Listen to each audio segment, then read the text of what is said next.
Ya, terima kasih. Bismillahirrahmanirrahim. Assalamualaikum warahmatullahi wabarakatuh. Waalaikumsalam warahmatullahi wabarakatuh. Alhamdulillah. Yang kami hormati seluruh orang tua, wali santri di Sekolah MBS Yogyakarta kelas 10, kelas 11 dan 12 serta seluruh santriwan santriwati di Sekolah MBS Yogyakarta kelas 10, kelas 11 dan kelas 12 yang kita banggakan. Khusus kelas 12 ini adalah para pejuang-pejuang SNPTN dan para pejuang SBMPTN. Sebuah kesempatan yang baik tentunya ini kami dari Primagama bisa bersilaturahim, bisa membersamai kita semua terkait dengan beberapa informasi terkait dengan studi lanjut jalur seleksi masuk perguruan tinggi negeri tahun 2021. Bapak Ibu santri dan seluruh santri yang berbahagia dan bersemangat tentu pada siang hari ini, materi hari ini akan kami sampaikan tentang beberapa jalur seleksi masuk perguruan tinggi negeri.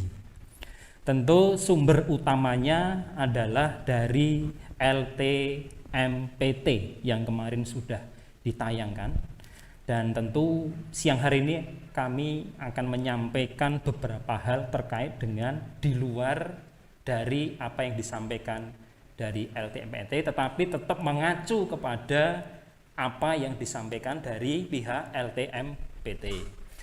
Baik, Bapak Ibu orang tua santri dan seluruh santri dan santriwati, barangkali tidak ada perubahan yang cukup signifikan terkait dengan jalur seleksi masuk perguruan tinggi negeri tahun 2021 dari tahun-tahun sebelumnya.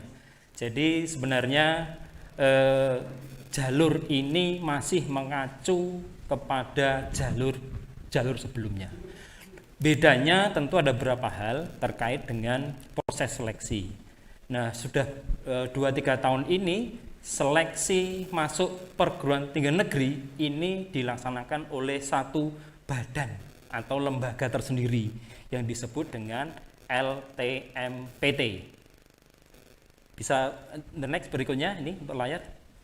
Nah, sistem seleksi PTN 2021 ini sebenarnya masih mengacu kepada dua jalur sebenarnya kalau yang dikelola oleh LTMPT, yaitu jalur SNPTN dan SBMPTN. Nanti ada jalur lain yang itu dikelola oleh otonom perguruan tinggi negeri bersangkutan, yaitu nanti ujian mandiri atau seleksi mandiri. The next berikutnya. Nah, itu ujian masuk jalur mandiri. Kemudian untuk beberapa perguruan tinggi negeri yang berbasis keagamaan Islam nanti juga membuka jalur seleksi. Mungkin bisa dibuka slide-nya, next. Nah, SPAN PTKIN. Yang kedua itu UMPTKIN. Ini juga bagian dari sistem seleksi PTN. Tetapi barangkali yang akan kita fokuskan pada siang hari ini nanti kita lebih ke jalur SNPTN dan SBMPTN. Begitu ya Ustazah ya Julia. Baik, the next. Nah, tadi kami sampaikan penyelenggara dari seleksi SNPTN dan SBMPTN itu lembaganya namanya LTMPT, Lembaga Tes Masuk Perguruan Tinggi. Nah, itu penyelenggaranya. Nah, tugasnya adalah menyeleksi seluruh siswa yang berhak ikut seleksi SNPTN dan SBMPTN. Nah, hasil seleksi itu nanti akan dikirim ke seluruh perguruan tinggi se-Indonesia yang ikut seleksi SNPTN dan SBMPTN. Nah, the next berikutnya. Nah, prosedur seleksinya seperti ini ya. Jadi LTMT itu nanti menyerahkan hasil seleksi itu ke masing-masing perguruan negeri, ya. Kemudian Yang kedua, perguruan tinggi negeri mengolah data hasil seleksi dari LTMPT. Kemudian baru ditentukan calon mahasiswa yang diterima. Jadi begini ya Bapak Ibu orang tua santri dan para santri sekalian. Jadi memang nanti akan ada dua proses ya. Proses di LTMPT, nanti itu seleksi ya.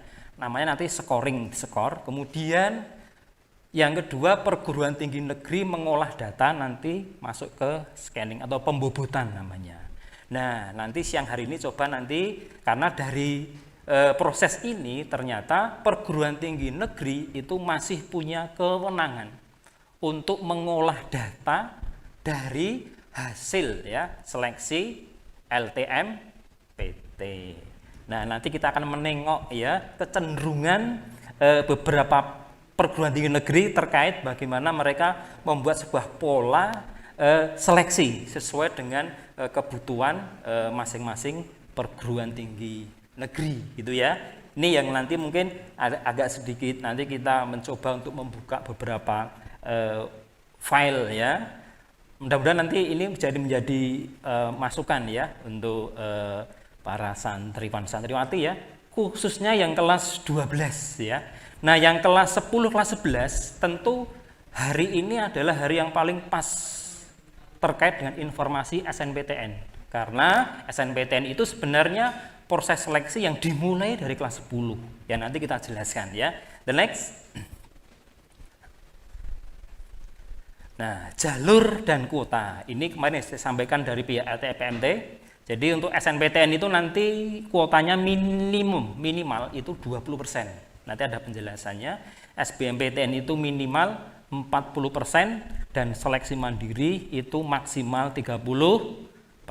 Jadi memang dari LTMPT pun tidak berani memastikan sekian persen ya, karena nanti lebih banyak juga kondisi masing-masing PTN itu akan menentukan. Oke. Baik, the next. Nah, kita mulai dari seleksi yang disebut dengan SNPTN ya. Nah, apa itu SNPTN? Yuk. Oke. Nah, SNPTN itu Bapak Ibu dan wali santri khusus kelas 10 ya, mungkin kelas 10 masih sangat awam ya. Coba nanti memulai dari ini kemudian menyiapkan ya mulai hari ini ya, karena sebenarnya memang harus mulai dari kelas 10. Ini adalah merupakan pola seleksi nasional masuk PTN berdasarkan penjaringan prestasi akademik dengan menggunakan nilai rapot dan akreditasi sekolah. Nah, ini secara formal nanti dari pihak LTMPT ya. Nah, nanti seperti apa mengolah di level perguruan tinggi negeri. Nah, ini nanti yang coba kita buka ya, seperti apa kecenderungannya. Nah, karena ini ternyata menjadi bagian menarik dan menjadi salah strategi nanti untuk kita bisa bersaing ya dengan peserta yang lain. The next masih ada satu. Nah, siswa yang berhak mengikuti seleksi adalah siswa yang memiliki rekam jejak prestasi akademik atau nilai rapot semester 1 sampai 5. Ingat ya, semester 1 sampai 5. Artinya apa? Yang kelas 10 tahun ini itu sebenarnya kalian sudah memulai proses seleksi itu. Ya, sekali lagi, yang program SNPTN ini sebenarnya kelas 10 ini sudah memulai proses seleksi itu.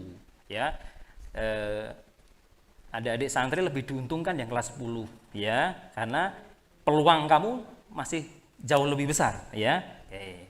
Kelas 11 pun demikian, ini juga ini di tengah jalan ya, ini harus maksimal.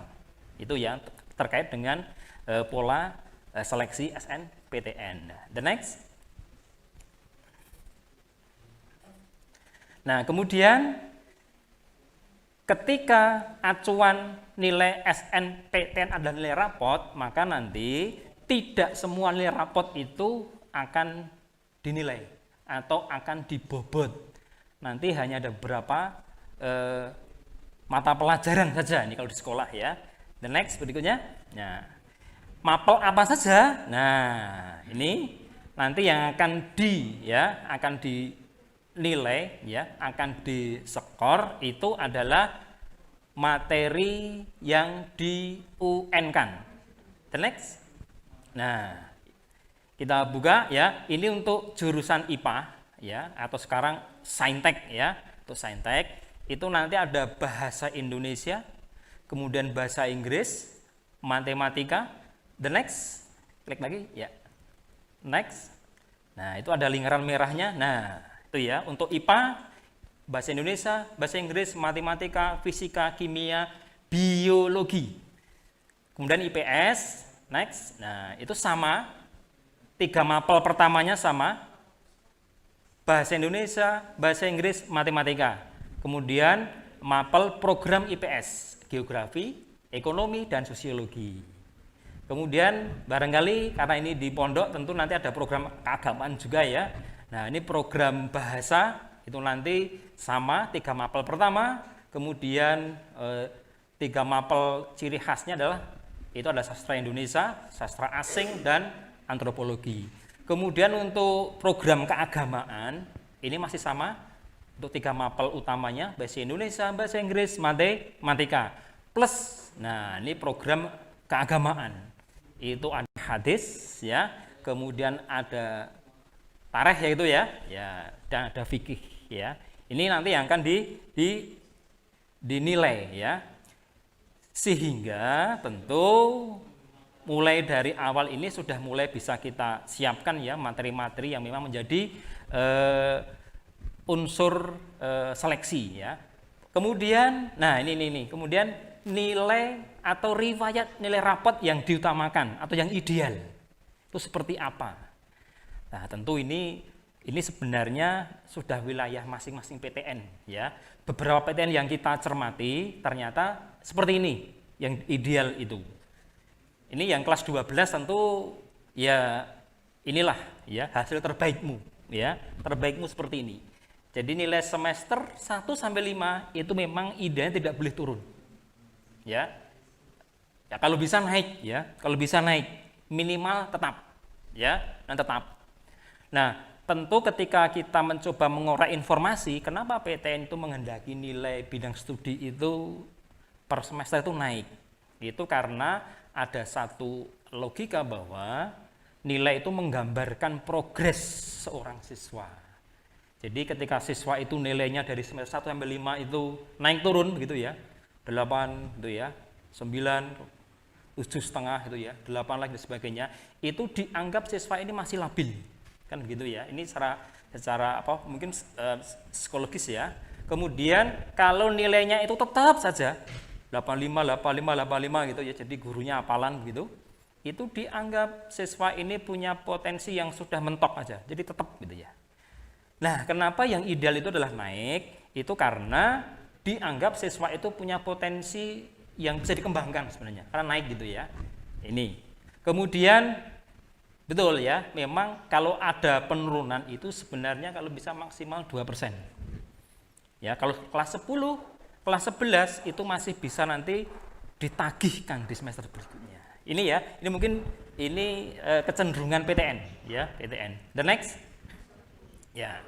Kuota pendaftar ini Bapak Ibu santri dan segenap santri ini barangkali sama dengan tahun lalu ada hanya perbedaan di persentase. Memang nanti seluruh siswa itu boleh mendaftar SNPTN, tapi tidak semua lolos seleksi berdasarkan kuota sekolah. Nah, berapa kuota sekolah nanti tergantung akreditasi masing-masing sekolah The next.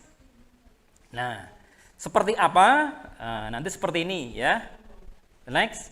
Nah, itu dari akreditasi sekolah A, B, sampai C.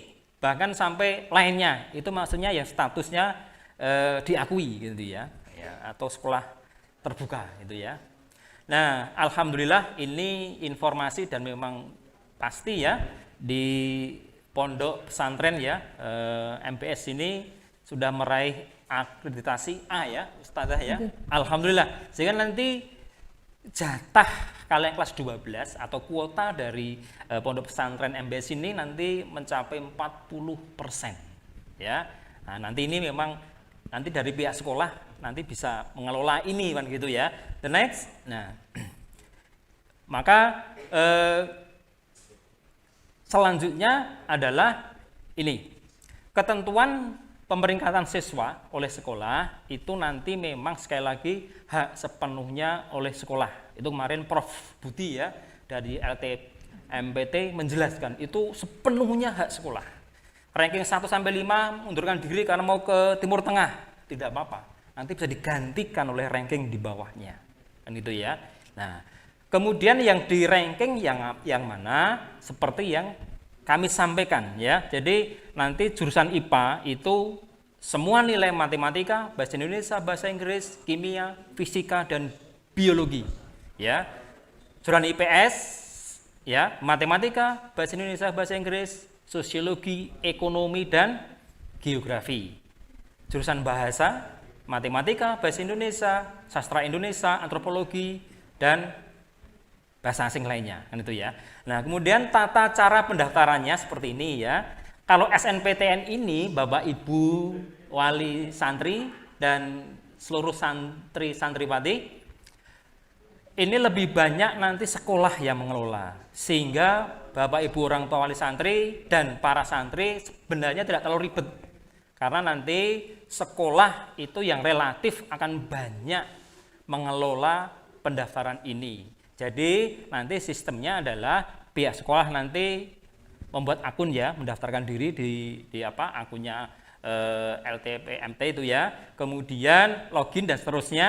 Nah, nanti dari situ nanti siswa yang didaftarkan itu 4% tadi itu nanti akan mendapatkan semacam password ya, yang nanti akan dibagikan kepada siswa yang lolos seleksi ranking di sekolah 4% tadi gitu ya. Nah, selanjutnya nanti tinggal mengikuti prosesnya, sekolah memasukkan namanya PDDS, Pangkalan Data Sekolah dan Siswa.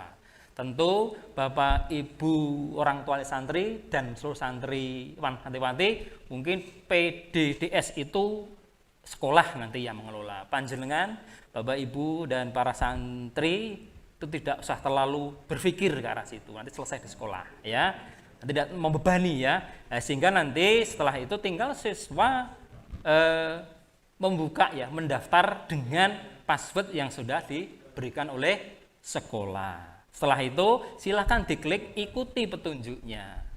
Bapak Ibu orang tua wali santri, bagi putra putri panjenengan sangat sederhana ya, terkait dengan sistem online gitu ya. Jadi Bapak Ibu orang tua wali santri tidak usah terlalu bingung dan panik ya. Itu nanti ketika sudah dibuka toolnya itu sangat sederhana. Kami punya simulasinya, tetapi itu tahun lalu. Tentu nanti ada beberapa perbedaan toolnya ya. Baik, next. Terkait tata cara pendaftaran. Jadi pendaftaran itu nanti ada 2 proses, sekolah ya, mendaftarkan diri secara kolektif sekolah gitu ya.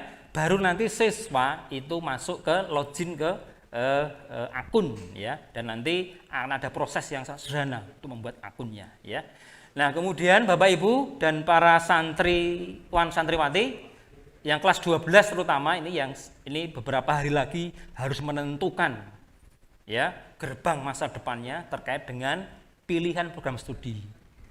Ini hampir sama dengan tahun lalu. Nanti setiap siswa itu mempunyai hak untuk memilih 2 prodi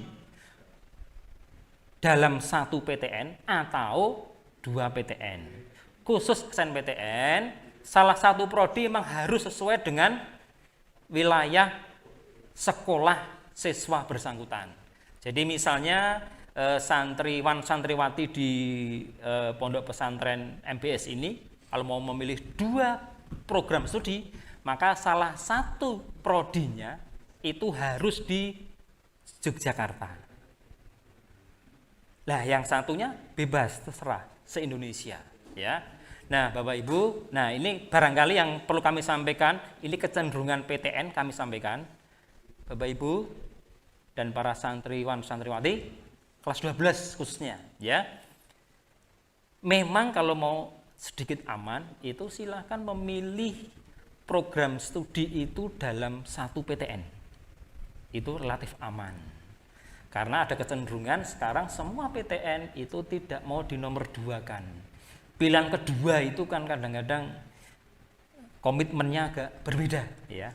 Dan betul dampaknya adalah di semester ketiga itu banyak kursi yang kosong.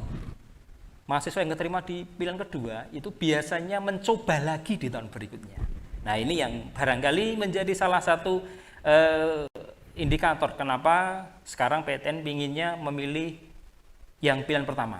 Oleh karena itu, nanti para santriwan santriwati yang kelas 12, mari lebih jeli ya di dalam menentukan pilihan program studi. Idealnya sebenarnya kalau hanya satu, pilih hanya satu, ya. Terpaksa dua, usahakan satu PTN. Ya, tentu nanti kalau ini mau dibuat lagi analisis agak panjang, nanti waktunya tidak cukup ya. Ini Ustazah waktunya cukup terbatas ya. Ya. Kemudian untuk lintas minat bagaimana? Nah ini tentu ini kalau Prof Budi kemarin, boleh silahkan. Artinya secara de jure itu boleh, tapi secara de facto itu kecil kemungkinannya. Terutama dari jurusan atau siswa di program studi PS ke IPA, Soshum ke Saintek itu sangat kecil. Pun sebenarnya sebaliknya, dari IPA pun tentu PTN juga masih bertanya kalau datanya yang rapot ya. Mungkin secara skor bisa lolos, tetapi ketika nanti menjalani perkuliahan itu yang kebanyakan pada akhirnya kesulitan mahasiswa itu. Karena apa? Tidak pada bidang studi dasarnya. Sehingga poin 3 ya, lintas minat, lintas jurusan IPA, IPS, IPS, IPA itu secara de jure boleh. Tapi de facto sulit ya. Saya mengatakan sulit. Ada yang diterima ada, tetapi biasanya yang bilang pilihan IPA, IPS yang jurusannya sepi peminat itu biasanya bisa ya. Baik, mungkin nanti di lain kesempatan bisa kita detailkan ya terkait ya. Baik, the next. Nah, kemudian dasar penilaian siswa. Yuk, next. Nah, atau disebut dengan NAS biasanya, nilai akhir siswa SNPTN. Ini saya ramu dengan kecenderungan PTN, ya. Jadi nanti ada skor dari LTMPT dan nanti dari PTN, ya. Next. Nah, jadi nanti ada X terus lanjut sampai akhir ya. Nah, ya. Jadi sebenarnya ada 8 variabel penilaian itu ya. Nah, yang variabel X2 dan X3 itu murni nanti siswa ya. Itu memang siswa ya. Jadi nanti ada X1 itu akreditasi sekolah. Kemudian nilai rapot. Yang X3 peringkat para siswa, X4 itu nanti prestasi lain mungkin, ya pernah juara dan sebagainya. Nanti ada mekanismenya, kalau ada waktu nanti kami sampaikan ya. Kemudian X5 sampai X7 itu lebih banyak kepada alumni ya, alumni. Nah, seperti apa nanti alumni di Pondok Pesantren MBS di sini ya. Kemarin saya diberi datanya ya. Nanti kita tampilkan seberapa itu persentase porsinya ke sana ya. Yang terakhir itu track record sekolah. Nah, ini kita lihat di sini ya. Jadi kecenderungan PTN itu tidak hanya melihat nilai rapot saja, tetapi ada beberapa variabel yang lain yang dilihat itu ya. Itu menunjukkan bagaimana ketuntasan atau data yang begitu komplit ya, sehingga PTN diharapkan mampu menyeleksi calon mahasiswa sesuai dengan kompetensinya.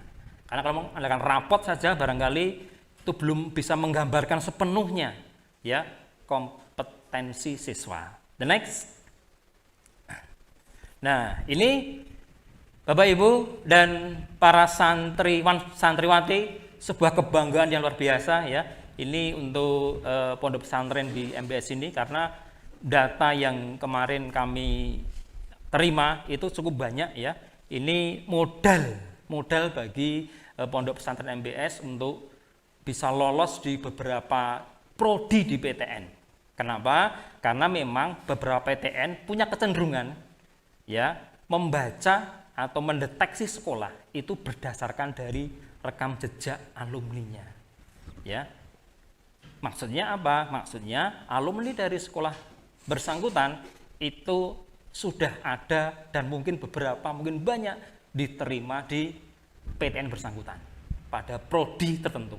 Kita lihat the next, kebanggaan yang luar biasa UGM ya, di situ ada UGM, Unibrau ini juga, wah ini menjadi favoritnya para siswa ya. Alhamdulillah ini pondok pesantren di MBS ini sudah punya modal itu. The next ini yang UGM Unibrau, kemudian di situ juga ITB, IPB punya rekam jejak di sana, punya file di sana. Artinya kalau nanti para santriwan santriwati tahun ini kelas 12 daftar di IPB, di ITB itu kalian punya database di sana ya. Jadi tidak zero begitu ya. Ini nanti akan membantu ya, meskipun porsinya nggak terlalu besar tetapi menjadi pertimbangan utama.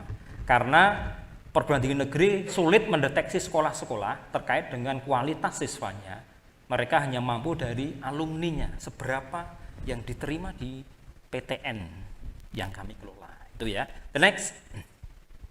Ini selain dari UGM ya, ITB, ini juga ini dari UNJ cukup banyak. Ini ya Bapak Ibu, para santriwan santriwati yang berminat nanti melanjutkan studi di UNJ, ini peluangnya cukup besar.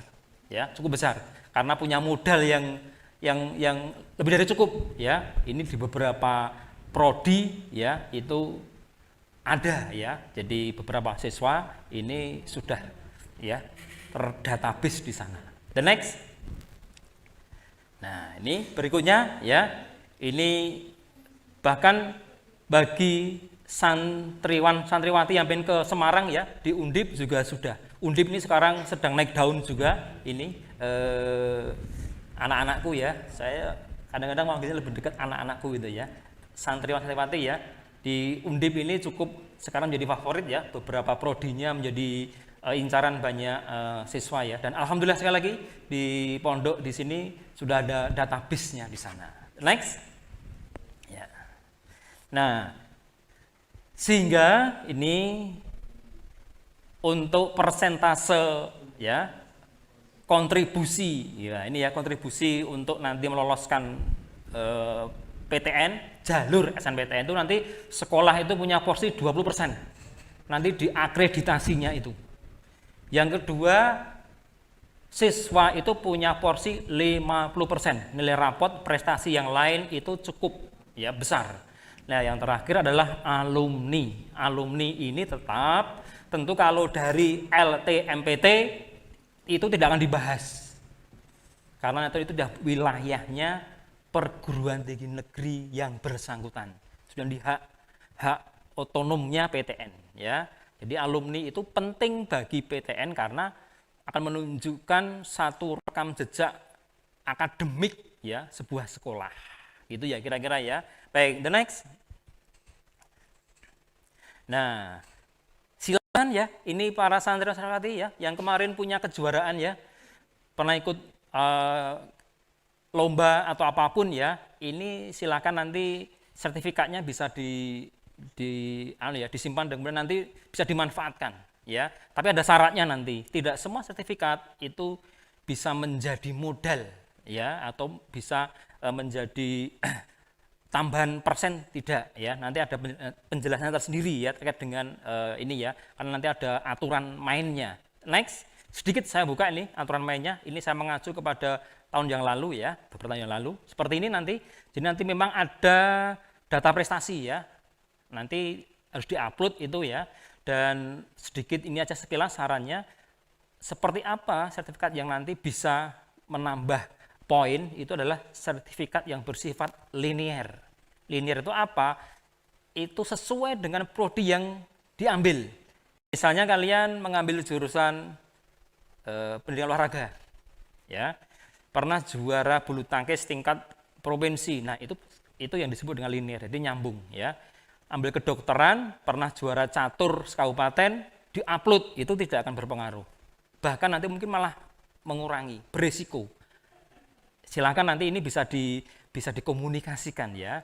Jadi terkait dengan prestasi lain ini nanti bisa dikomunikasi lebih lanjut, dan ini sederhana ya, tidak terlalu berbelit-belit ya, sehingga jangan membebani para santriwan santriwati ya.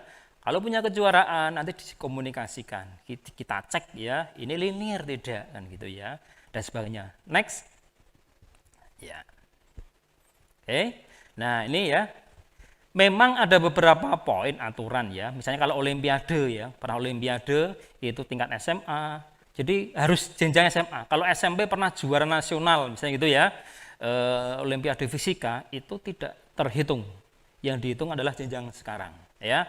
Kemudian pernah dimuat di media massa, tapi harus nasional atau regional. Kalau lokal tidak bisa ya, dimuat di majalah Pondok Pesantren MBS itu belum ya. Tapi kalau sudah di Kompas misalnya gitu ya, itu nanti ada poinnya, ada bobotnya ya. Kemudian next. Nah. Ya. Kemudian ini ya, yang barangkali ini mudah-mudahan nanti ini berdampak ya, artinya mau nambah poin. Jadi ini untuk pengalaman organisasi sudah diperhitungkan ya, terutama yang pengurus OSIS, karena nanti yang dilihat adalah organisasi yang formal ya. Jadi kalau di SMA ya OSIS ya. Selain itu tentu tidak terrekap ya. Jadi OSIS, jadi ketua OSIS dan jajarannya itu nanti Bapak Ibu pimpinan atau kepala sekolah, kepala pondok nanti bisa membuatkan surat keterangan bahwa yang bersangkutan adalah pernah menjabat gitu ya, sebagai dan seterusnya kan gitu ya. Kemudian yang lain saya pikir tidak masalah, nanti tinggal dicek ya. Nanti Bapak Ibu kemudian para santriwan santriwati, nanti file ini kita sampaikan sepenuhnya kepada seluruhnya. Jadi silakan nanti mungkin bisa dibaca-baca ya. The next. Nah, beberapa aturan sebelumnya memang seperti ini ya. Jadi ada beberapa poin. Next. Ada beberapa poin terkait dengan sertifikat juara ya. Itu nanti tergantung di tingkat apa ya. Next. Ada di tingkat kabupaten, tingkat provinsi, regional, dan internasional. Itu nanti bobotnya berbeda-beda ya. Tergantung nanti ya. Next. Nah, dan biasanya tidak terlalu banyak perubahannya. Next. Terus lanjut ya. Nah, seperti ini ya, nanti ada beberapa nanti kalau ada update skor ini nanti kita sampaikan ya. Nah, next. Terus lanjut ya. Next. Nah, tentu Bapak Ibu orang tua santri dan seluruh santri dan santriwati, ini hal-hal yang menjadi otoritas PTN ya. Nah, kemudian ini juga kami sampaikan ya, mungkin ini juga di luar ini ya, di luar aturan resmi dari LTMPT. Nanti ada scoring, kemudian ada scanning, scoring atau pembobotan. Nah, biasanya nanti, bukan biasanya, tapi kecenderungannya nanti ada 2 unsur utama penilaian. Nah, ini nanti bisa dicermati bersama ya. Terutama yang kelas 12 yang tahun ini, bulan ini harus segera menyiapkan data itu ya. Yang pertama nanti ada istilah NRM, nilai rataan minimal. Yang kedua, bidang studi utama. Maksudnya apa? Bidang studi yang sesuai dengan prodi yang dia pilih. Jadi nanti mensyaratkan memang beberapa PTN itu pembobot calon mahasiswa itu dari hanya 2 atau 3 mapel saja. Yang itu akan menggambarkan kompetensi dasar seorang siswa terhadap prodi yang akan diambil gitu ya. Mungkin agak kalau dikalimatkan mungkin agak sedikit agak bingung ya. Next, nanti kita coba dengan beberapa ilustrasi ya.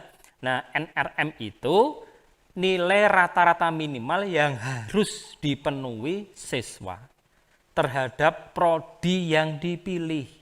Artinya apa? Artinya setiap prodi di PTN di seluruh Indonesia peserta SNPTN itu sudah mematok nilai minimal untuk bisa masuk ke prodi prodi yang dipilih, itu maksudnya. Atau kalau gampangnya dulu kalau mau masuk SMA X itu nilai NEM minimalnya sekian. Nah, itu maksud seperti itu. Jadi sudah mematok nilai NEM seperti itu, ya. Nah, berapa? Nah, ini nanti kita lebih lanjut ya. Next. Nah, ini rekap dari seleksi beberapa tahun yang lalu ya. Ini contohnya di beberapa PTN ya.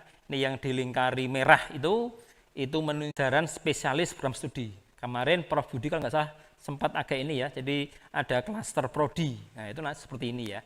Ini beberapa prodi dengan mapel utamanya. Itu ya. Itu ada matematika dan seterusnya. Nanti prodinya itu ya mensyaratkan mapel matematika gitu ya, dan seterusnya itu nanti pada prodi-prodi yang dipilih di bawahnya itu ya. Next. Ya. Dan ini tentu harus cukup diperhatikan ya, karena nilai rata-rata minimal itu sebenarnya menggambarkan kemampuan general seorang siswa, di kemampuan umumnya ya. Nah, setelah kemampuan umum itu nanti tercapai, maka nanti harus ada yang disebut dengan kompetensi spesialis program studi. Nah, apa saja ini yang kita sampaikan ya. Nanti beberapa prodi ini mensyaratkan beberapa mapel ini harus terpenuhi standar minimalnya. The next ya. Ini beberapa ini saja ya. Ini agak cepat tidak apa-apa karena nanti file kita sampaikan ya. Ya, next ya.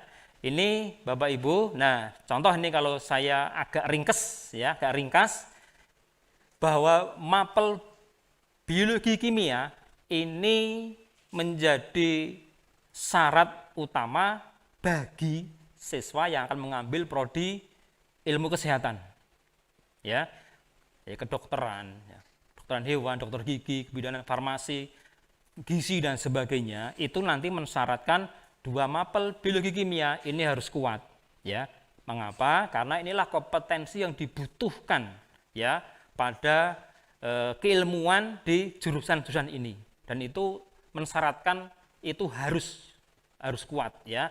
Dan PTN tentu membaca ini sebagai satu hal yang sangat logis, karena seorang mahasiswa yang dia mengambil prodi di ilmu kesehatan tentu harus matang di ilmu biologi dan kimianya ya, karena di luar itu tentu nanti proses kuliahnya juga akan kesulitan ya. The next ini hanya rangkuman ya. Kemudian untuk teknik itu, jurusan teknik hampir semua teknik itu nanti mensyaratkan fisika dan matematika ya.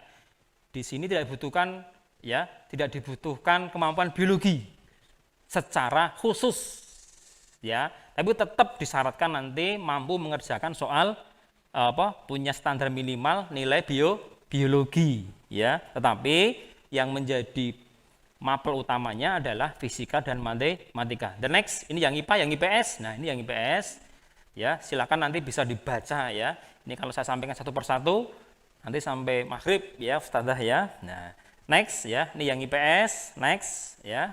Nah, ini 2 unsur utama ini nanti yang harus cukup diperhatikan. Ya, ini menjadi hal ya, atau menjadi kecenderungan beberapa PTN. Nah, penyebab kegagalan selama ini, nah ini kami melakukan satu pengamatan begitu, kajian. Ini penyebab kegagalan siswa jalur SNMPTN itu biasa seperti ini. Jadi masnya, bobot nilai mapel utamanya, kemudian pilihan prodi dan pilihan PTN. Tentu ini variatif ya.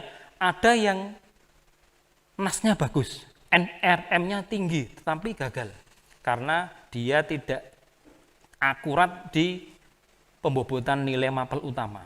Ya, ada yang barangkali NRM-nya itu pas-pasan, tetapi karena bobot mapel utama itu cukup tinggi, itu malah bisa masuk. Ya, dan ini menjadi wewenang penuh perguruan tinggi negeri bersangkutan. Ya, ini nanti seperti prosesnya. Ya, tentu kalau prosesnya itu memang nanti PTN punya otoritas juga untuk mengolah data itu ya. Next. Nah. Kemudian ini ya untuk kelas 12 ya. Bapak Ibu, orang tua santri yang kelas 12 khususnya, inilah nanti ya, ini waktu-waktu emas ya untuk anak-anak tercinta ya, bagaimana prosesi seleksi SNPTN itu dimulai nanti di bulan Januari ya, tanggal 4 nanti dari LTMPT meluncurkan ya sistem PMB-nya. Nanti sekolah harus registrasi ya. Bapak Ibu dan para santri kelas 12 tidak usah khawatir, nanti itu sudah sekolah yang mengelola ya. Kemudian sekolah nanti akan menetapkan siswa yang eligible, itu sebenarnya istilahnya agak ya, tapi sebenarnya siswa yang memang masuk ke kuota, yang masuk pada ranking paralel ya, sesuai dengan kuota 40% ya. Nanti sekolah yang menentukan, nanti komunikasi dengan banyak pihak ya. Kemudian tanggal 11 Januari sampai 8 Februari itu nanti pengisian PDSS, itu sekolah sekali lagi ya, Bapak Ibu dan para santri. Jadi yang terbebani ya, wah ini kok padat banget ya, jadwalnya, tidak, nanti sekolah. PDSS sekali lagi itulah pangkalan data sekolah dan siswa. Itu nanti pihak sekolah yang akan menginput ya ke sistem itu. Kemudian pendaftaran SNPTN, nah ini baru nanti para santri, santriwan, santriwati nanti yang masuk ke kuota 40% tadi ya. Karena nanti begitu sekolah, pihak sekolah itu registrasi di akun LTPMT, itu nanti akan muncul beberapa password ya untuk siswa. Nanti biasanya NISN ya. Kemudian setelah itu santriwan, santriwati setelah mendaftar bagaimana? Tunggu hasilnya selesai, karena nggak pakai tes tulis, hanya rapot ya. Hanya nanti kalau punya beberapa prestasi lain, nanti itu memang harus menginput ya, dan itu sangat mudah ya. Aplikasi akun ini sangat sederhana, tidak serumit yang dibayangkan ya, sederhana sekali. Tinggal menunggu pengumuman tanggal 22 Maret 2021. Nah, kemudian pendaftaran ulang bagi yang lulus itu nanti biasanya bareng seleksi SBMPTN. Biasanya ya, biar tidak mendaftar mungkin ya. Baik, next. Nah, itu sekilas tentang SNPTN. Nah, gimana Ustazah, ini mau ini dulu tanya jawab atau saya selesaikan SBMPTN, kemudian mungkin kalau ada tanya jawab ya. Tuh ya. Mohon maaf, ini saya jelaskan tidak secara umum terus kemudian baru triknya, tapi ini saya paket saja biar nanti tuntas, tidak terpotong ya. Jadi SNPTN plus bagaimana beberapa kiatnya yang itu ya. Monggo silakan, gimana? Langsung dijelaskan saja 15 menit mungkin. Oh baik, 15 nanti menit biar ya. ditampung pertanyaannya. Baik. Nah, kemudian Bapak Ibu, orang tua wali santri dan para santriwan santriwati kelas 10, kelas 11 dan kelas 12 ya. Selanjutnya seleksi yang kedua yang diselenggarakan oleh LTMPT itu adalah SBMPTN. Tentu kalau ini sudah populer ya. Itu apa? Yaitu seleksi bersama masuk perguruan tinggi negeri dengan jalur tes. Nanti tes tulis plus beberapa program studi itu membutuhkan portofolio. Itu ya. Ini gambaran secara umum ya. Jadi ini ada tes tulis. Kalau SNPTN tadi itu tidak pakai tes tulis, cukup nilai rapot. Maka khusus bagi santri kelas 10, kelas 11 siapkan nilai rapotmu sejak sekarang ya, karena itu nanti akan menentukan nasibmu di jalur SNPTN. Nah, kalau SBMPTN ini berbeda pola seleksinya, yaitu menggunakan tes tulis. Kemudian bagaimana hasil seleksinya? Sama, PTN akan menerima hasil tes seleksi, nanti tes seleksinya, ujian tulisnya disebut dengan UTBK. Nah, padahal itu sebenarnya agak berbeda ya. UTBK itu nama ujiannya, ya, ujian tulis berbasis kompetensi yang diselenggarakan oleh LTMPT. Itu maksudnya UTBK itu ya. Dan UTBK ini kalau kalian sudah tes, itu menjadi syarat untuk bisa daftar SBMPTN. Jadi tes dulu ya, tes dulu, sudah selesai tes baru bisa daftar SBMPTN. Dan itu sederhana ya, sederhana sekali ya. Nah, hasil seleksinya nanti perguruan tinggi negeri itu akan menerima hasil tes tulis seluruh peserta. Ya, masing-masing PTN. Ya. Kemudian itu akan diolah plus kriteria lain yang ditetapkan bersama oleh PTN bersangkutan. Artinya apa? Sekali lagi, PTN itu nanti tidak hanya berdasarkan hasil UTBK saja, tetapi nanti ada beberapa aspek lain yang akan dibobotkan oleh PTN sesuai dengan yang PTN butuhkan. Saya ingin calon mahasiswa dengan kriteria seperti ini kok, kan gitu ya. Itu nanti sudah menjadi wewenangnya PTN. Tapi basis atau data utamanya memang nanti hasil dari UTBK. Sekali lagi, mungkin kelas 10, kelas 11 masih agak bingung ya, UTBK itu apa? UTBK itu adalah ujian tulis berbasis komputer untuk ikut seleksi SBMPTN. Jadi tes dulu baru mendaftar. Kalau dulu daftar baru tes. Kalau sekarang kan dibalik, tes dulu kemudian baru mendaftar. Sama nanti hasilnya sama ya. Sehingga ini pola dari SBMPTN ya. Sekali lagi berbeda dengan SNPTN ya. Tanpa tes dengan tes tulis. Next ya. Ini sudah jelas ya. Nah, mungkin sedikit gambaran ya. Ini data SBMPTN tahun lalu ya, 2020 ya. Nah, ini biar itu gambaran ya. Ini siswa yang lulus itu 167.653 peserta. Dari berapa? Dari 713. Ini memang persaingannya cukup ketat ya, tapi bukan berarti tidak ada peluang. Justru ya santriwati itu tertantang. Kalau tidak ada persaingan itu justru tidak menarik ya. Itu yang penting.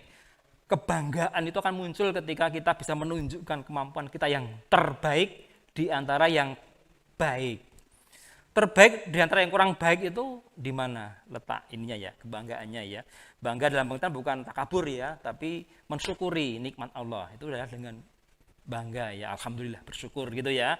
Nah, jadi ada 23% nanti ya. Tetapi nggak usah khawatir ya, tentu ini sebuah peluang ya, sebuah peluang yang cukup untuk kalian semua. Khususnya yang kelas 12 ya. Yang kelas 12 nanti kalau ada forum Zoom lagi untuk motivasi, mungkin saya akan sedikit menyampaikan tentang bagaimana menyemangati ya, SBMPTN ini menjadi sebuah keindahan ya dan kebanggaan hidup untuk sebuah masa depan ya. Tentu juga untuk kebahagiaan orang tua tercinta kita. Next berikutnya ya. Nah, tahapan pendaftarannya ini memang agak berbeda dengan SNPTN. Kalau SBMPTN ini memang nanti siswa lebih banyak yang aktif. Tetapi sekali lagi pendaftarannya sangat sederhana. Ini kalau hanya slide seperti ini mungkin agak bingung. Tapi kalau nanti sudah simulasi itu betapa gampangnya, ya. Jadi dari pihak LMPT itu sudah membuat satu program aplikasi yang sangat sederhana. Itu kalau sudah dibuka itu sudah ada petunjuknya, ya. Seperti itu ya, urutannya. Nanti kalau saya jelaskan satu persatu, waktunya habis ya. Oke, gitu ya saya kira ya. Dan itu sebenarnya sudah dibaca, sudah paham. Toh nanti kalau ada beberapa hal yang kurang, nanti bisa berkomunikasi ya. Oke, next. Nah, seperti ini ya. Jadi ini sangat sederhana, sangat simpel ya. Jadi nanti buka aja di lamannya portalnya itu ya, LTMPT itu ya. Itu sudah nanti muncul kok ya. Sudah muncul beberapa tool itu ya. Tinggal klik-klik saja mengisi ya. Tidak ada yang sulit ya. Next. Nah, pesertanya adalah ini ya. Jadi nanti ada dua angkatan ya, angkatan tahun lalu dan yang sekarang. Nah, Tetapi tentu bagi kalian yang kelas 12 sekarang tentu kalian jauh lebih siap sebenarnya, kalian masih fresh materinya ya. Ini harus menjadi daya semangat ya. Kalian masih fresh, masih hangat secara materi ya. Bahkan secara energi juga masih cukup ya, cukup banyak ya. Kemudian sama nanti ini beberapa prodi itu nanti wajib menginput atau mengunggah portofolio. Nanti portofolio nanti kita jelaskan ya. Nanti seperti apa. Next. Nah, materi tes UTBK. Wah, ini fontnya berubah ya. Oke. Materinya kalau tahun lalu ya, ini kelas 12 khususnya ya. Tahun lalu itu cukup simpel karena peserta hanya mengerjakan materi TPS saja. Karena waktu itu memang pandemi ya, pandemi. Sehingga waktu itu harus dilaksanakan sehingga cukup TPS. Nah, tahun ini next tahun 2021 ya, itu nanti materinya kembali ke semula. Jadi materinya TPS plus TKA. TPS itu kalau mau gampangnya itu adalah tes penalaran gitu aja lah ya. Penalaran. Apa saja nanti kita sampaikan isinya apa ya. Kemudian yang kedua TKA, tes kompetensi akademik. Itu maksudnya apa? Kompetensi berdasarkan jurusan di SMA. Jadi ada saintek, ada soshum. Gitu ya. Nah, sainteknya nanti mengacu kepada materi yang di-UN-kan, ya. Ada matematika, fisika, kimia dan biologi. Kalau IPS nanti tidak ada matematika, ya. Terakhir infonya tidak ada matematika, jadi cukup nanti geografi, sejarah, sosiologi dan ekonomi. Ini nanti akan menjadi materi uji buat kalian semua ya. Kemudian yang campuran gimana? Mengerjakan kedua TKA itu. Nanti mungkin ada beberapa trik yang kita sampaikan ya terkait dengan pilihan atau seleksi campuran ini ya. Itu kalau betul-betul tidak pas itu menjadi sesuatu yang sangat menyulitkan ya buat kalian. Oke, next, ini materi UTBK ya. Jadi next, lanjut, ini hanya masalah timingnya saja ya, beberapa schedule-nya saja. Next. Nah,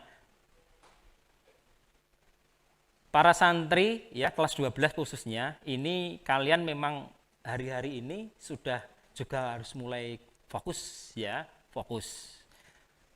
Tentu ini membutuhkan sebuah energi, sebuah semangat, sebuah motivasi. Ya, karena mengingat persaingannya yang cukup ketat ya. Ini kalau kalian tidak betul-betul fokus mulai hari ini tentu akan sulit untuk bersaing ya.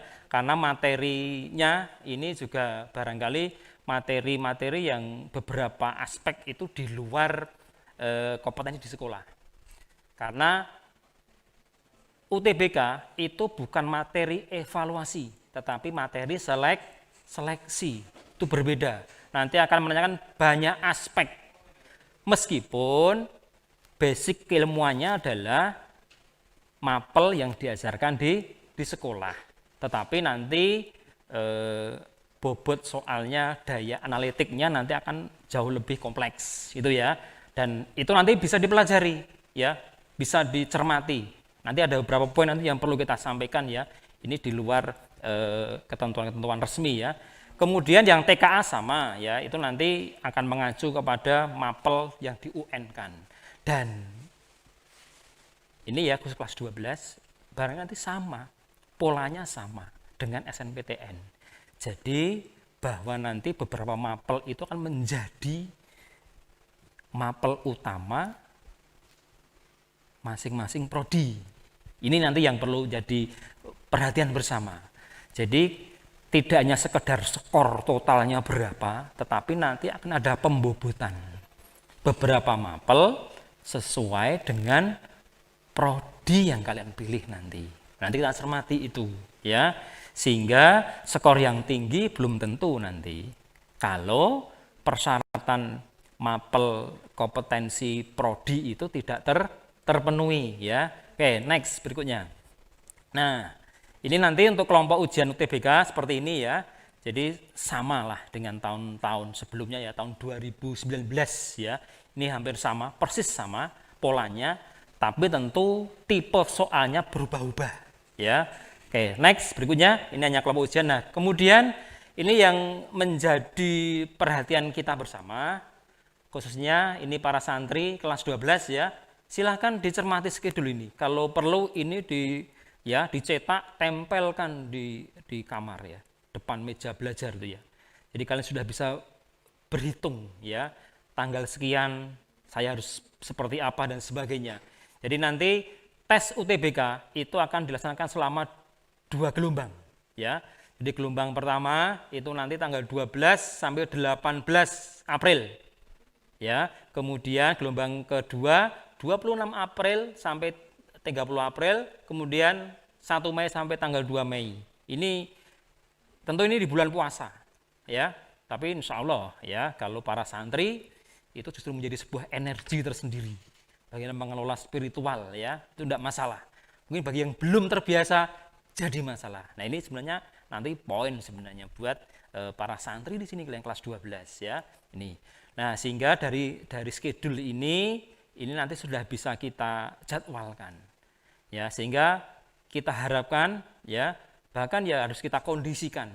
Saya tidak berani mengatakan kita haruskan, tidak berani. Nanti ustadz-ustadzah ya, harus dikondisikan bahwa beberapa step bulan-bulan ini fokus SNPTN, tetapi kemudian juga siap ya di SBMPTN ya.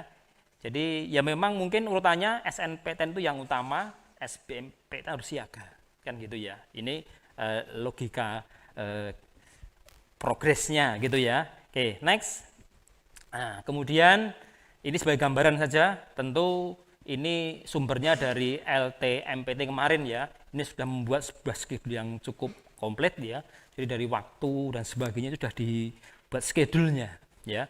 Tentu ini menguntungkan buat kalian yang cermat karena bisa menata.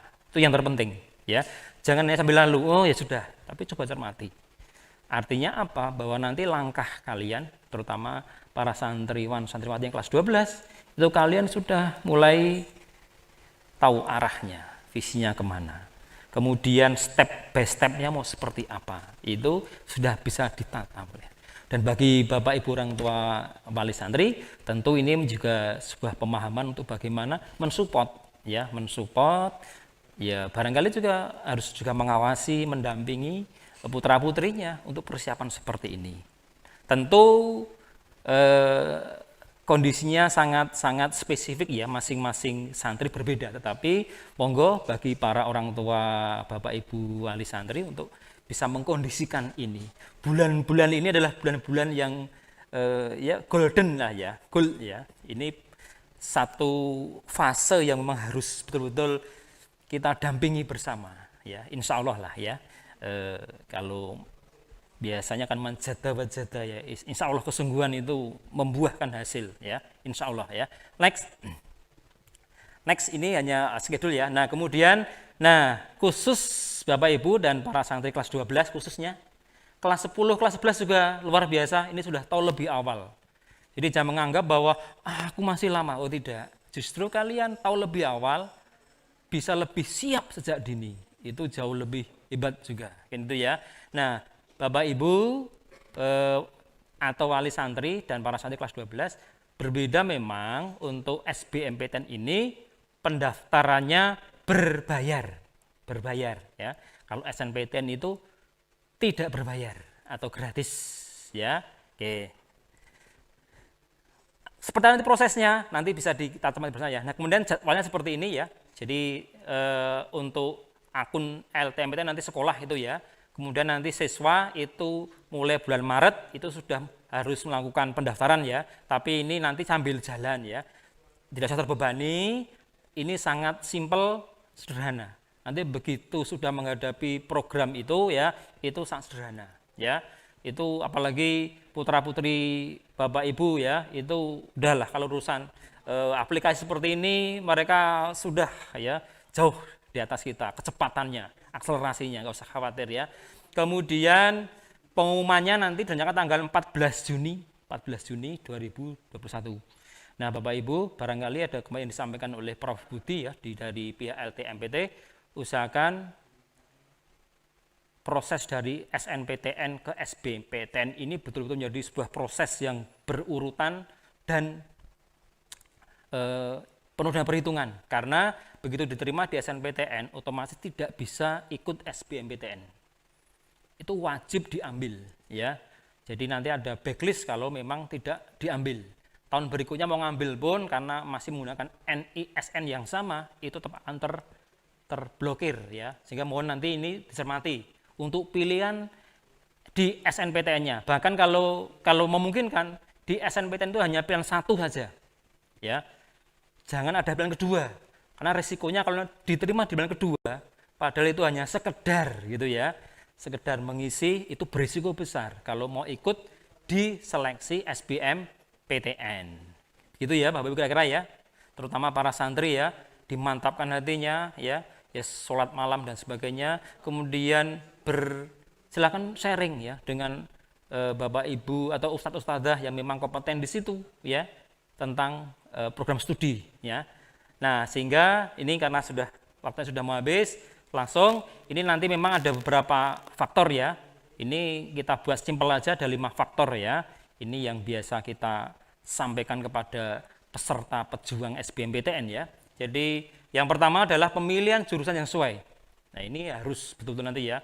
Maksudnya apa? Nanti sesuai dengan kompetensi dasarnya ya. Yang kedua, pilihan PTN yang tepat. Monggo, ini penting sekali nanti informasi ini penting. Mungkin sebenarnya bisa keterima di kedokteran PTN-X ya, tapi karena dia daftar di PTN-Y gagal. Ini penting nanti, harus berbasis data nanti ya. Kemudian strategi penguasaan materi utama dan materi yang umum. Ini harus ada porsi-porsi tertentu ya. Karena tentu kesulitan kalau seorang siswa harus menguasai semuanya. Nanti mungkin perlu proporsional ya. Kemudian ini penting juga ini khususnya para santriwan santriwati kelas 12, penguasaan mental. Ya. Banyak siswa yang sebenarnya mampu tapi karena biasanya banyak informasi yang masuk ya, jadi grogi. Jadi nggak percaya diri ya. Ini penting sehingga silakan nanti selektif ya. Selektif menerima informasi, selektif ya kalian untuk membuka beberapa situs informasi ya. Ini penting ya, penting. Banyak bergaul dengan orang yang sukses. Wah, itu mesti optimis ya. Kalau kamu bertanya kepada mahasiswa UGM yang lolos, jawabannya mesti masuk UGM gampang. Tapi kalau kalian bertanya kepada calon mahasiswa yang gagal di UGM, jawabannya apa? Wah, sulit ke UGM gitu ya. Ini secara psikologis akan banyak berpengaruh nanti di mentalnya. Nah, yang terakhir, yang kelima, kalau ini selesai ya. Kalau untuk kalian para santri, santriwati, udah ini adalah menu kalian keseharian sehari semalam ya. Doa ya.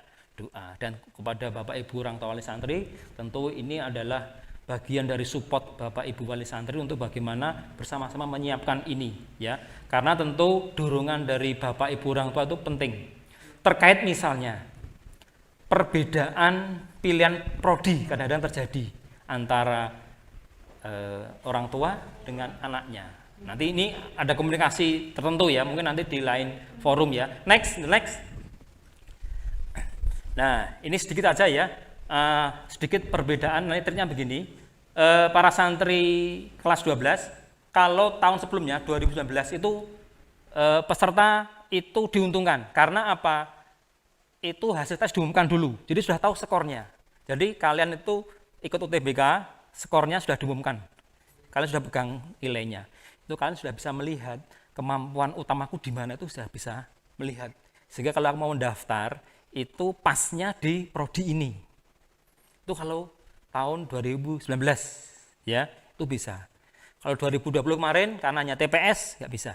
Nah, tahun yang sekarang 2021 ini karena kemarin Prof. Budi menyampaikan waktunya yang mungkin nggak cukup ya untuk proses itu, maka hasil belum diumumkan, tapi harus sudah masuk ke jadwal daftar.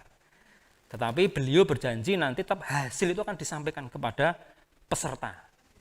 Tetapi tentu ya ini sudah tidak begitu bermanfaat karena sebenarnya hasil tes itu kan bisa menjadi pertimbangan untuk daftar prodi yang sesuai. Tapi tidak apa-apa, selama kalian sudah yakin dengan prodi yang dipilih, orang tua merestui, ya, kemudian kita fokus pada persiapan materi prodi itu, insya Allah, ya, ini hanya teknis saja, ya.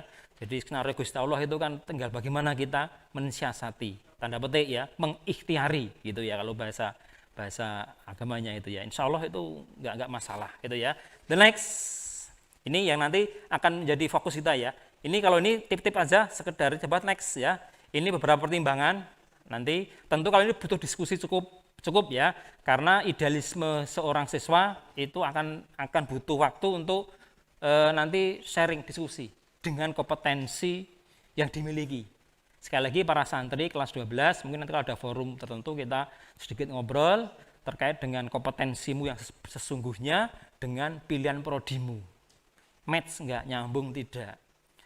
Kalau dipaksakan bagaimana? Nanti mungkin akan kita sampaikan dalam waktu ya, 5 menit. Oke, ini ya, kayak seperti itu. Nah, ini next saja, ini sedikit gambaran ya, mungkin beberapa santriwati itu belum tahu kalau mengambil prodi ini seperti apa gambarannya dan seterusnya. Atau mungkin sudah ada yang punya data lengkap, alhamdulillah, itu yang betul-betul harus kalian siapkan. Ya, silakan gali informasi sebanyak-banyaknya terhadap prodi yang kalian pilih. Ya, tentu harus dengan orang tua juga ya, berdiskusi ya. The next ya, next. Ini hanya gambaran saja ya, beberapa pilihan prodi, kemudian seperti apa yang dipelajari, kemudian kalau lulus saya di mana karirnya dan sebagainya, PTN yang buka di mana saja. Nah, itu ya. Terus next ya. Nah, ini ya beberapa hal yang mungkin perlu nanti kita siapkan ya. Jadi untuk strategi ini nanti ini ada penjabarannya, mungkin nggak cukup waktunya. Jadi pertama, pahami lingkup materi UTBK. Itu harus paham betul. Sehingga nanti pola belajarnya sudah terfokus di situ. Yang kedua, kerjakan soal UTBK tahun sebelumnya. Kira-kira sudah punya belum kalian ini soal UTBK tahun lalu? Sulit ya, belum punya ya, karena kan online. Gimana bisa punya file? Nanti kita sampaikan dalam bentuk PDF ya. Oke, kemudian sering tryout ya. Kemudian dievaluasi, kekurangan saya di mana, kelemahan saya di mana. Dan nanti ini harus kita porsikan, harus kita prioritaskan ya. Yang kelima, terus mencoba. Sudahlah, itu secara umum ya. Kalau triknya gimana mungkin nanti ya. The next ya. Ini saya beri contoh ya, ini soal tahun lalu ya. Ini TPS tahun lalu ya. Next saja. Nah, ini ini ya, ini seperti itu ya, gambar-gambar seperti itu. Jadi mungkin di luar biasa. Nah, kemudian ini yang tak perlu sampaikan dia, sana pers dari STAN. Mungkin kalian ada beberapa sudah menerima screenshot ini ya. Tapi ini hoax ya, jangan diterima ya. Ini hoax karena ternyata ini bukan surat resmi dari STAN ya. Saya punya surat ininya, klarifikasinya ya, ada ya. Ini sekali lagi ini hoax ya. Ini saya ngikuti bahasa anak sekarang, hoax ya. Ini nggak sesuai ya. Ini jadi dari STAN sendiri belum mengeluarkan statement apapun, tetapi memang akan menggunakan salah satu data primernya adalah nilai UTBK siswa khusus yang soshum. Nah, yang soshum ya. Nah, itu dulu ya. Sehingga nanti gimana ngolah berikutnya, nah nanti mungkin dari otoritas dari STAN sendiri nanti yang akan mengolah. Next. Nah, terkait ini mungkin nanti ini di lain waktu ya. Sudah, ini karena ini mungkin waktunya sudah cukup ya. Terima kasih ini Bapak Ibu orang tua wali siswa khusus yang masih mengikuti ya. Insya Allah dengan panjenengan masih berkenan mengikuti, ini bukti kesungguhan panjenengan. Ini bukti bagaimana Bapak Ibu betul-betul berikhtiar dan berdoa untuk putra putri yang terbaik. Bagi yang masih stay ya, nah yang sudah barangkali sudah live ya, itu juga mungkin karena ada kepentingan lain yang juga tidak kalah penting. Kita doakan juga tetap nanti ya bisa sukses, bisa lolos putra putrinya. Dan sekali lagi kepada para santriwati kelas 10 kelas 11, sekali lagi ini adalah waktu-waktu emasmu untuk seleksi SNPTN. Sekali lagi kelas 10 11 ini adalah waktu-waktu fase-fase emasmu untuk bisa lolos SNPTN. Khusus kelas 12 tentu apapun inilah yang terbaik yang kamu raih. SNPTN sudah selesai, semester 5 sudah ada nilainya, tinggal nanti diinput, insya Allah itu yang terbaik. Dan mudah-mudahan banyak yang lolos di SNPTN. Allahumma amin. Al-Fatihah yuk bareng. Bismillahirrahmanirrahim. Iya.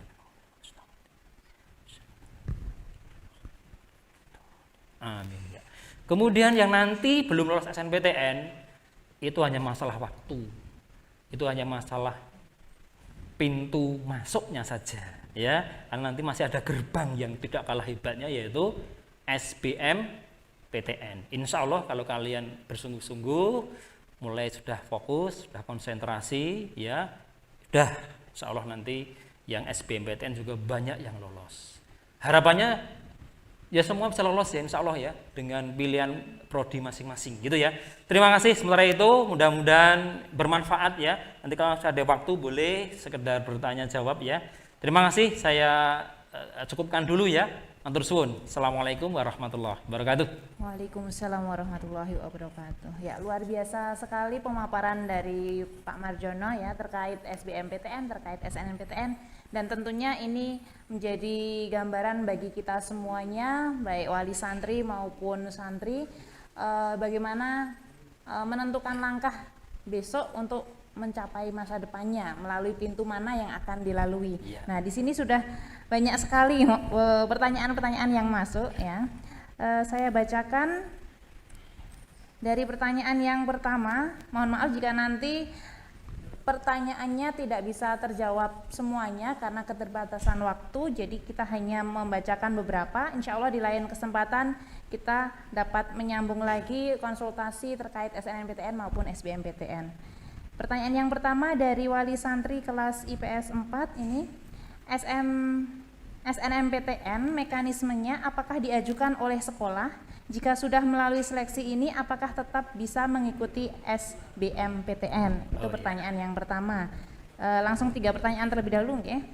Yang kedua ini dari santri, untuk SPAN PTKIN apakah mirip dengan SNMPTN, dan untuk UM-PTKIN apakah mirip dengan SBMPTN? Kemudian pertanyaan yang ketiga terkait alumni, ini dari wali santri juga, terkait alumni 30% itu apakah memang menjadi faktor penentu, ataukah jika santri mencoba tempat lain yang mungkin alumninya belum ada, apakah bagaimana kesempatan yang dimiliki oleh santri tersebut? Mungkin itu dulu, monggo kepada Bapak Marjono bisa untuk menjawab pertanyaannya. Baik, terima kasih ya. Ini dari Bapak, ada yang dari wali santri, ada ya. yang dari santri. Terima kasih. Ini berarti menyimak ya, alhamdulillah. Jadi apakah kalau sudah ikut seleksi SNPTN itu boleh mendaftar SBMPTN? Nah, ya bismillah, alhamdulillah kalau seandainya di SNPTN sudah diterima, maka mau tidak mau ini harus menjalani prodi yang di PTN yang lolos jalur SNPTN. Mau tidak mau ini ya Bapak ya, mau tidak mau harus ya masuk ke program studi itu. Itu kalau sudah diterima itu tidak bisa mendaftar di SBMPTN. Itu nanti tidak akan masuk, tidak bisa login ya, karena sudah ngunci di SNPTN. Kecuali kalau belum lolos di SNPTN, itu daftar di SBMPTN sangat bisa, boleh ya, karena itu kesempatan berikutnya bagi siswa.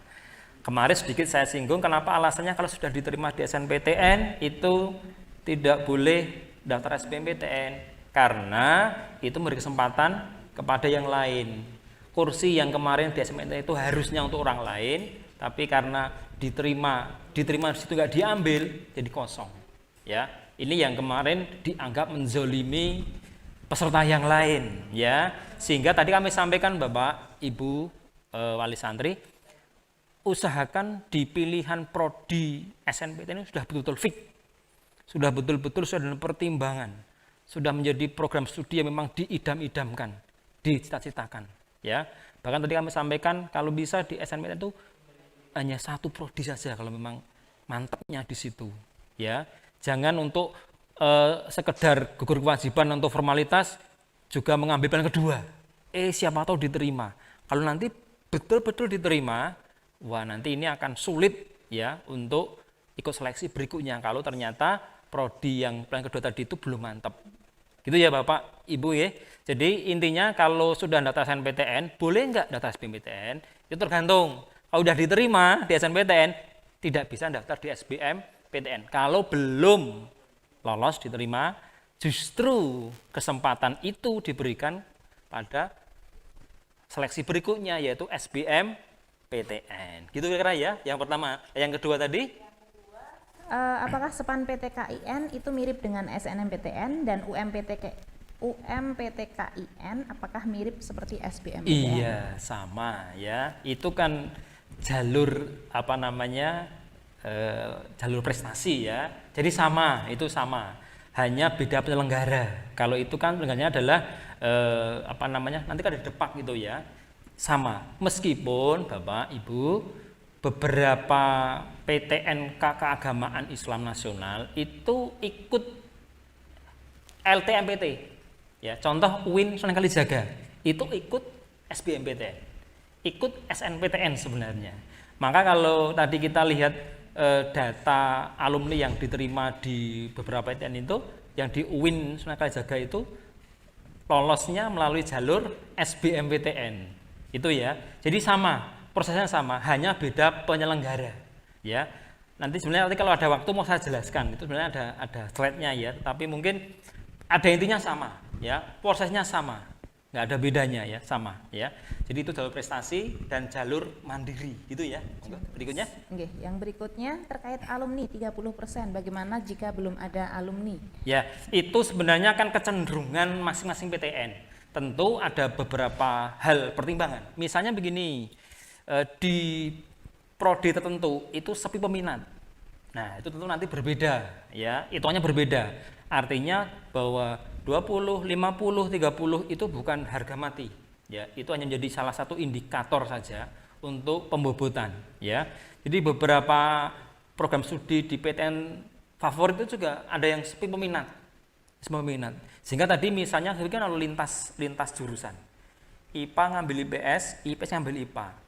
Itu kecil saya kemungkinannya, kecuali tadi itu. Jadi memilih pada prodi yang di situ sepi peminatnya. Bisa jadi itu menjadi pertimbangan diterima. Ya. Jadi begitu ya. Nah, tentu ini kembali lagi nanti kepada otoritas masing-masing PTN. Nah, yang bisa kita lakukan adalah kita mencoba melaah itu, menganalisis itu gitu ya. Dan nanti data itu bisa kita munculkan tahun lalu prodi ini berapa peminatnya, yang diterima berapa. Itu kan bisa kita lacak sebenarnya. Nanti bisa kita bisa kita runut ya. Nanti bisa kita analisis sehingga berpeluang tidak ya, masuk ke prodi ini, ke jurusan ini. Kira-kira begitu ya? Ya. Oke, terima kasih. Berikutnya masih ada beberapa pertanyaan, saya bacakan kembali. Yang pertama, ini saya Ahmad Ridhoni ya, mau bertanya perihal SNMPTN 2021. Berdasarkan hasil live streaming LTMPT kemarin, bahwasanya siswa yang eligible atau berhak untuk SNMPTN sekarang ditentukan oleh sekolah. Apakah penentuan dari sekolah bagi yang berhak mengikuti SNMPTN itu hanya berdasarkan nilai atau dengan ditambah nilai sikap ataupun kehadiran siswa? Oh iya, terima kasih. Ini Mas Ahmad ya, kelas 12 pasti ya.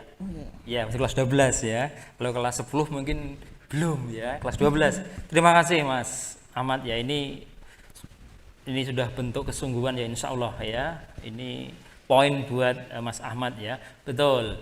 Jadi begini, untuk penentuan 40% bagi sekolah yang akreditasinya A ya, seperti di Pondok Pesantren MPS ini memang kemarin dari pihak LTMPT itu menyerahkan sepenuhnya pada sekolah. Nah, tentu indikator atau rambu-rambunya memang adalah ranking paralel sebenarnya. Ada rambu-rambunya, ranking paralel dari nilai akademik yang diraih oleh siswa. Ya, tentu saja ini kan dikembalikan pada sekolah. Tapi logikanya, ini logika ya.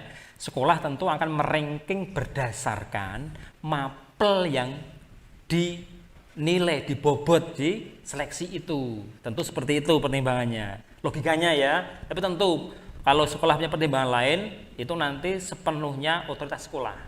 Tapi logikanya kalau ingin mengikuti pola seleksi SNMPTN, di situ yang dilihat adalah nilai mapel yang di UN kan ya. Kalau IPA tadi bahasa Indonesia, bahasa Inggris, matematika, fisika, kimia, biologi. Nah, kalau IPS ya sama ya, bahasa Indonesia, bahasa Inggris, matematika, ekonomi, geografi, sosiologi, sejarah. Nah, ini yang nanti tentu meskipun itu sekali lagi menjadi otoritas sekolah.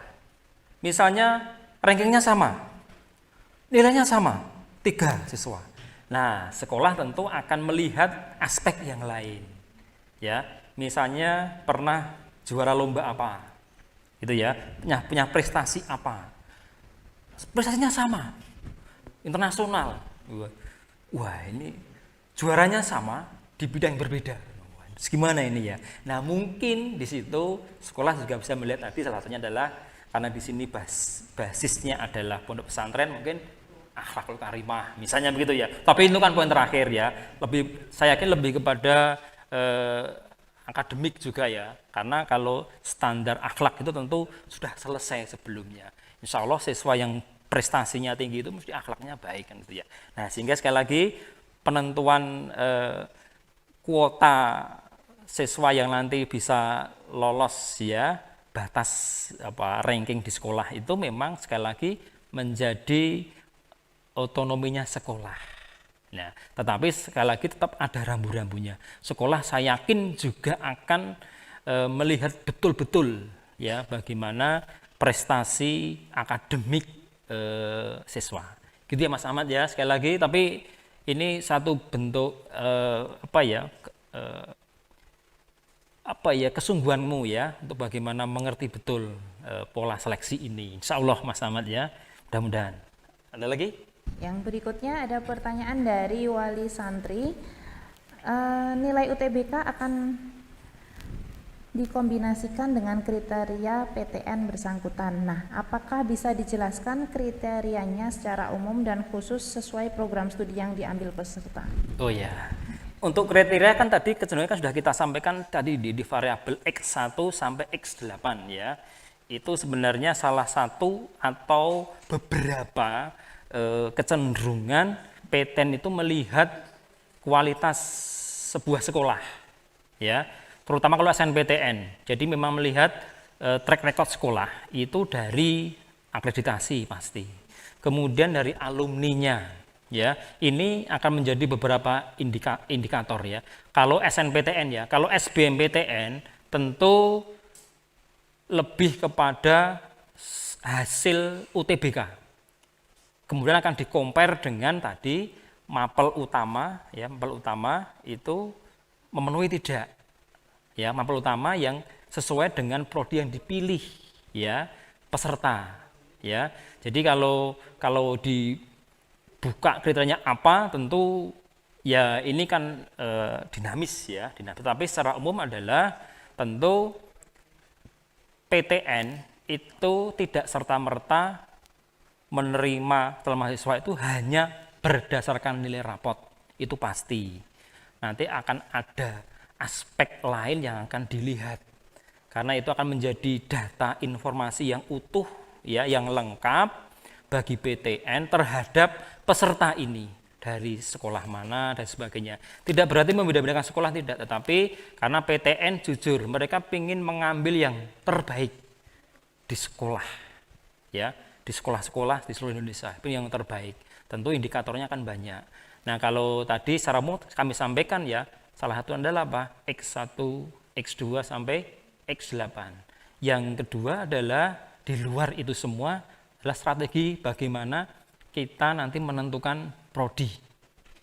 Menaruh prodi itu juga menjadi bagian yang sangat penting untuk sebuah proses nanti gitu ya. Nah, bagaimana itu? Tentu kalau UTBK kita butuh data kompetensi siswa. Dari apa? Biasanya simulasi. Dari simulasi UTBK berapa kali itu sebenarnya Bapak Ibu mungkin sudah bisa sedikit menggambarkan peta kompetensi putra-putri panjenengan. Nanti ini pasnya di prodi apa dan sebagainya. Sekali lagi nanti tentu akan diskusi tentang kompetensi yang sesuai dengan program studinya, dengan minat putra-putri panjenengan. Nanti ini berproses, tidak apa-apa, ini kan dinamis ya. Jika sekali lagi indikator atau kecenderungan PTN memang seperti itu. Jadi sekali lagi bahkan hasil UTBK pun tidak sepenuhnya serta-merta menjadi acuan utama untuk menentukan lolos atau tidaknya. Nanti akan diolah di masing-masing PTN oleh rektor masing-masing dan timnya. Gitu kira-kira gitu? Ya. Ya, terima kasih Bapak Marjono. Ya. Terakhir pertanyaannya, karena sebenarnya masih banyak pertanyaan, tapi mungkin karena waktunya juga sudah pukul 2:30. Sebagai pertanyaan penutup, di sini ada pertanyaan dari ini wali santri atau wali santri ya. Wali santri Ya. Ibu Ati Marmiati. Adakah jalur prestasi? Mohon dijelaskan ya Pak. Ya.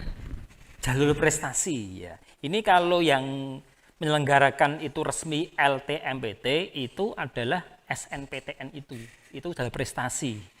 Jadi penjaringan berdasarkan prestasi akademik ya. Sehingga memang kalau mau mengacu kepada seleksi itu, kalau prestasi memang nanti lebih banyak ke SNPTN-nya.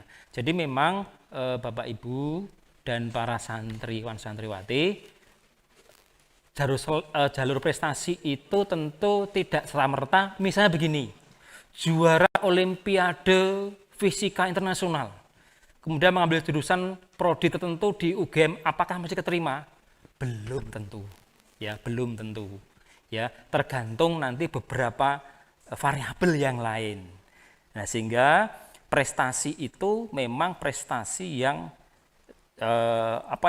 kompatibel dengan prodi yang dipilih. Sebenarnya seperti itu ya. Tentu mungkin ada poin nanti ketika pra Olimpiade Internasional Fisika ya, juara 2, kemudian daftar SNPTN, maka tadi ada kolom untuk mengisi prestasi yang lain. Artinya prestasi di luar nilai rapot. Memang nanti akan ada tambahan poin. Mungkin di situ ya, terakomodirnya di situ ya, dengan tadi jalur prestasi. Ini yang dilakukan oleh LTMPT ya. Jadi memang ada jalur prestasi akademik di sekolah tanpa tes. Yang kedua adalah jalur prestasi dengan tes tertulis ya. Tentu ini menjadi bagian-bagian terpenting untuk kita pahami ya, terkait dengan nanti bagaimana strategi kita untuk menghadapi pola seleksi seperti itu ya. Sehingga sekali lagi Bapak Ibu, jalur seleksi itu lebih banyak mengacu ke seleksi SNPTN ya. Sekali lagi kalau punya riwayat prestasi silahkan nanti selama itu sesuai dengan prodi yang diambil itu akan memberikan kontribusi, itu pasti ya.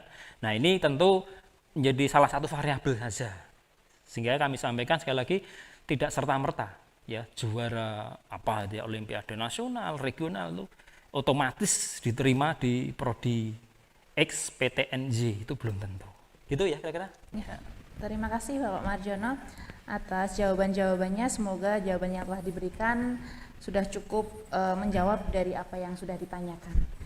Nah, berikutnya ada sedikit informasi ya. Tadi juga sudah dijelaskan cukup banyak terkait SNMPTN dan SBMPTN.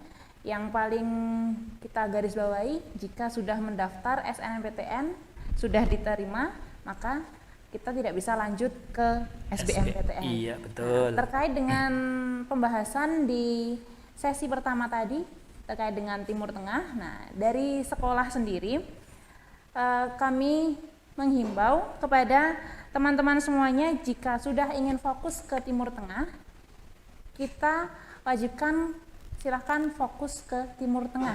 Jadi mohon maaf jika sudah fokus ke Timur Tengah, kita tidak sarankan untuk mendaftar di SNMPTN, karena ditakutkannya ketika kita sudah mendaftar SNMPTN keterima, dan mendaftar di Timur Tengah juga diterima dan memilih di Timur Tengah, nanti yang kena imbasnya adalah adik-adik angkatannya. Jadi setelah ini silahkan benar-benar didiskusikan dengan keluarga, fokusnya mau mengambil langkah yang mana, apakah mau ikut di perguruan tinggi dalam negeri ataupun mau fokus di Timur Tengah. Insya Allah setelah ini besok kita akan share link untuk memetakan pilihan kalian apakah mau gabung di Timur Tengah ataupun yang jalur PTN di Indonesia. Kemudian juga untuk informasi studi lanjut dari tim prestasi, kita sudah menyediakan akses di Google Drive. Nanti teman-teman semua bisa mengakses di bit.ly/studilanjut.mbs. Nanti kalian bisa mengetahui beberapa informasi yang kita update terus di situ terkait studi lanjut yang kita yang kita sediakan informasinya di sini. Selain itu, di sini MBS juga menginginkan yang terbaik untuk teman-teman semuanya, baik yang ingin lanjut ke Timur Tengah ataupun yang ingin lanjut di PTN maupun PTS ya.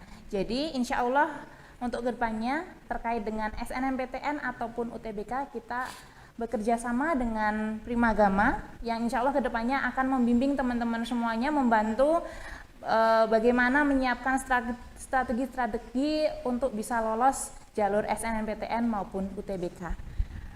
Mungkin itu informasi yang bisa kami sampaikan. Sebelum kita akhiri, mungkin ada closing statement dari Pak Marjono untuk teman-teman kita semuanya agar lebih semangat lagi dalam mencapai cita-citanya. Ya, terima kasih Ustazah ya Julia. Jadi Bapak Ibu, orang tua wali santri yang kami hormati, yang tentu layak kita beri apresiasi ya, karena panjenengan Bapak Ibu mempunyai putra putri yang hebat ya, dan calon lebih hebat lagi nanti ya pasca studi lanjut ya. Dan khususan ini untuk para santriwan santriwati ya, kelas 10, kelas 11, kelas 12. Sekali lagi mulai hari ini kalian sudah berproses untuk seleksi studi lanjut. Sekali lagi, mulai hari-hari ini sebenarnya kalian sudah berproses untuk ikut seleksi studi lanjut. Bagi yang kelas 10, kelas 11, sebenarnya kalian sudah berproses untuk ikut seleksi SNPTN. Ya. Kemudian yang kelas 12, ini tentu hari-hari yang sangat membahagiakan, membanggakan, dan menggembirakan kalian. Karena apa? Karena sebentar lagi kalian akan mencapai sebuah titik puncak baru, ya, bisa melanjutkan ke studi yang lebih tinggi, ya, dan insya Allah dengan kesungguhan kalian semua akan meraih, ya, jenjang perguruan tinggi negeri yang kalian idam-idamkan, ya. Kuncinya adalah kesungguhan, ya. Sekali lagi kesungguhan, karena manjada wajada, tidak ada yang lain, ya. Dan insya Allah nanti kalau kami dari Primagama diberikan kesempatan, insya Allah kami dengan seluruh sumber daya kami akan mendampingi kalian semua, khususnya para santriwan santriwati yang kelas 12 ya. Kemudian yang sudah berminat di Timur Tengah, bismillahirrahmanirrahim ya. Itu adalah pilihan yang terbaik ya. Karena masing-masing siswa, masing-masing anak itu mempunyai karakteristik yang berbeda. Bagi yang memang punya jiwa untuk ya kuliah di Timur Tengah, lanjutkan ya. Itu juga yang terbaik buat kalian ya. Sehingga sekali lagi yang terbaik untuk kalian semua. Yang terakhir, mudah-mudahan kita semua semoga diberikan kesehatan ya. Selama pandemi ini insya Allah kita semua Bapak Ibu atau wali santri seluruhnya, para santriwan santriwati insya Allah akan terjaga ya. Kita berdoa bersama terjaga kesehatannya, sehingga aktivitas kita bisa lancar ya, tentu bermanfaat untuk kita semua. Dan para ustadz ustadzah luar biasa, semangatnya ini sangat terasa. Kami dari Primagama merasakan sekali bagaimana suasana yang begitu bergairah ya, ghirah bagaimana untuk memajukan para santrinya itu luar biasa sekali. Dan tentu sekali lagi kami Primagama akan siap diberikan amanah, akan kita laksanakan sebaik mungkin dan mudah-mudahan Gusti Allah memberkahi langkah kita semua. Terima kasih. Assalamualaikum warahmatullahi wabarakatuh. Waalaikumsalam warahmatullahi wabarakatuh. Terima kasih Pak Marjono. Semoga apa yang telah disampaikan oleh Bapak Marjono dapat memberikan manfaat yang besar untuk Amin. kita semuanya. Amin. Dan semoga ini menjadi amal jariah bagi beliau. Amin, amin ya rabbal alamin. Di kesempatan terakhir ini, sebelum waktu saya kembalikan kepada MC, saya mohon maaf yang sebesar-besarnya jika dalam memandu acara ini banyak sekali kesalahan baik perkataan maupun perbuatan. Demikian dari kami, tetap semangat untuk teman-teman semuanya meraih cita-cita untuk Amin. kelas 12. Kesempatan hanya tinggal beberapa hari lagi, kalian akan mencoba mencari jenjang yang lebih tinggi lagi. Dan untuk kelas 10 dan 11 tetap persiapkan yang terbaik dari sekarang ya. Tidak perlu menunggu sampai di kelas 12, tapi silahkan persiapkan dari sekarang. Kurang lebihnya dari saya mohon maaf. Tetap jaga kesehatan dimanapun berada. Wabillahi taufiq wal hidayah. Wassalamualaikum warahmatullahi wabarakatuh. Waalaikumsalam warahmatullahi wabarakatuh.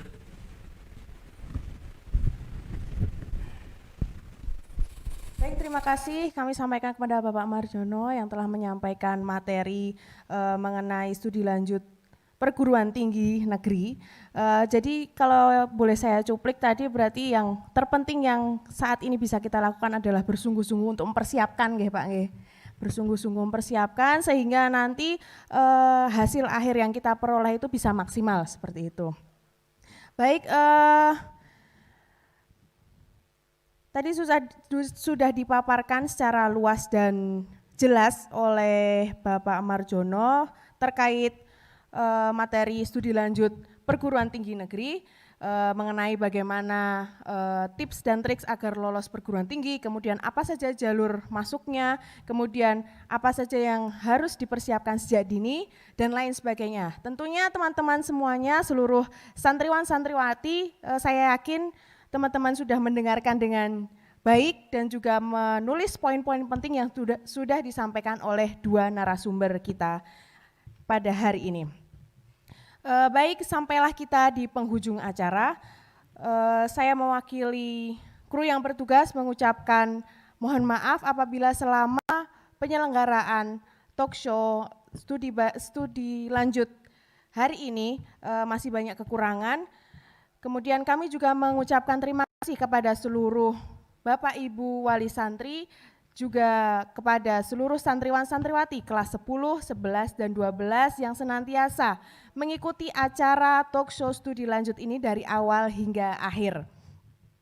Kami juga berharap dengan adanya acara talk show ini dapat memberikan pencerahan dan memantapkan teman-teman sekalian untuk mengambil langkah studi lanjut ke arah mana, dan kami juga berharap teman-teman bisa mempersiapkan dengan sungguh-sungguh apa yang bisa dipersiapkan sejak saat ini. Baik, sebelum acara saya tutup, saya ingin mengingatkan teman-teman sekalian untuk jangan lupa like, share, kemudian komen dan subscribe channel YouTube MBS TV. Akhirul kalam, wabillahi taufiq wal hidayah. Wassalamualaikum warahmatullahi wabarakatuh. Waalaikumsalam Warahmatullahi wabarakatuh.